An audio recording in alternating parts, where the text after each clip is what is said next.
The Quest director of Cyberpunk 2077 made it clear that the subway and running on walls were removed from the game for a reason.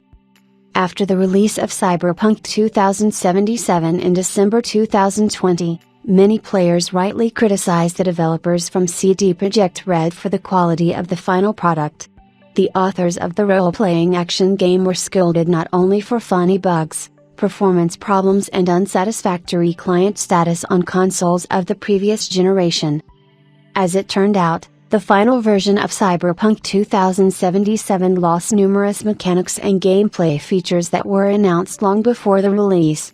Among the most obvious privations, it is worth remembering the metro system, running on walls and the full-fledged reputation of the hero. It increases in the game, but only affects the waves and the number of tasks issued. So, the very fact of removing various mechanics and elements from Cyberpunk 2077 was told by the Quest director of CD Projekt Red Studio Pavel Sasko as part of a recent stream. The developer made it clear that the team makes such decisions for a reason.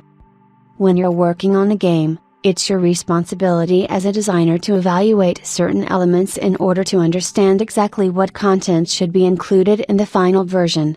When the quality of certain elements is at a low level, you begin to understand that there is no way to bring them to the level of working out story quests, locations and gameplay features, explained Pavel Sasko. The Quest director of the Polish studio explained that the development team strives to make their games deeper and richer in content. They say that developers always set a goal, to release the game to the limit of their capabilities.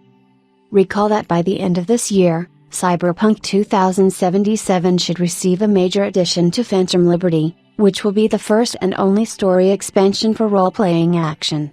The appearance and voice of one of the key characters of the add-on were presented by actor Idris Elba. We have promptly informed you about the release of the first teaser and story trailer.